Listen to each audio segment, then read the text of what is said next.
বিসমিল্লাহির রহমানির রহিম। Hello everyone, কেমন আছেন? অবশ্যই আল্লাহর রহমতে ভালো আছেন। আজকে আমি দেখাবো গরুর মাংসের কাবাব। বাসায় আমি কিভাবে কাবাব তৈরি করেছি সেই রেসিপিটি শেয়ার করব আপনাদের সাথে। প্রথমে আমি 700 গ্রামের মতন গরুর মাংস নিয়েছি। মাংসগুলো ছোট পিস করে কেটে নিয়েছি।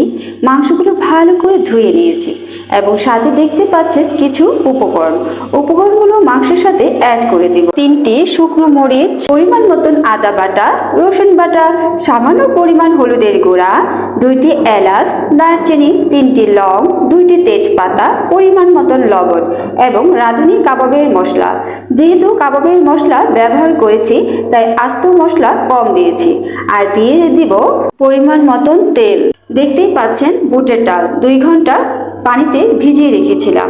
এখন মাংসের সাথে অ্যাড করে মেখে নিব। এখন সব কিছু একত্রে হাত দিয়ে মাখিয়ে নিব। প্রেসার কুকারে মাংসগুলো রান্না করে নিব।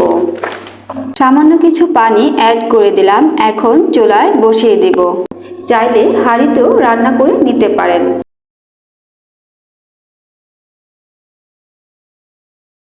চুলার আঁচটা মিডিয়াম লোতে রেখে মাংসগুলো কষিয়ে নিব।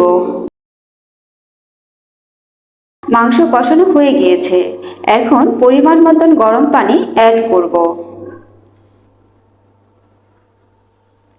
চেষ্টা করবেন গরম পানি দেওয়ার জন্য, এতে মাংস তাড়াতাড়ি সিদ্ধ হয়ে যায়। মাংসগুলো ভালো করে সিদ্ধ হয়ে গিয়েছে।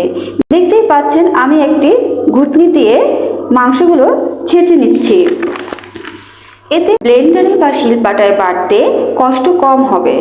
চুলার আঁচটা মিডিয়াম লোতে রেখে এই কাজটা করতে হবে।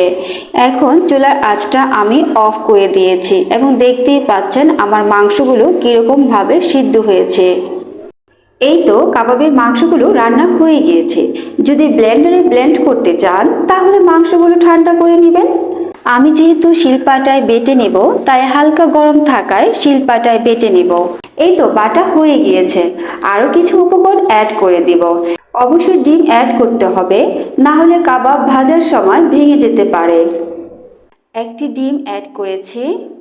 পরিমাণ মতন রাঁধুনি গরম মশলার গুঁড়া, পেঁয়াজ কুচি, কাঁচামরিচ কুচি, ধনিয়া পাতা কুচি এবং লেবুর রস, এগুলো সমস্ত উপকরণগুলো একসাথে দিয়ে মেখে নেব ভালো করে। যদি কাবাব 1 থেকে 2 মাস সংরক্ষণ করে রাখতে চান তাহলে পেঁয়াজ, কাঁচামরিচ, ধনিয়া পাতা, লেবু অ্যাড করার দরকার নেই।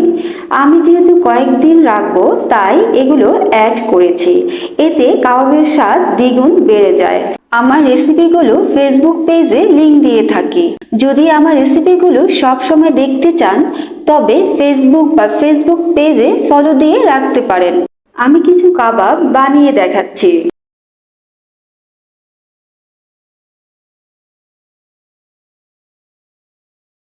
যদি কাবাব ফ্রোজেন করে রাখতে চান তবে এ সময় ফ্রিজে রেখে দিতে পারেন। আমি কিছু কাবাব তেলে ভেজে নিয়েছি। রেসিপিটি ভালো লাগলে ফ্যামিলির সাথে শেয়ার করবেন। এভাবে পাশে থেকে সাপোর্ট দিয়ে যাবেন। ভালো থাকবেন। আল্লাহ হাফেজ।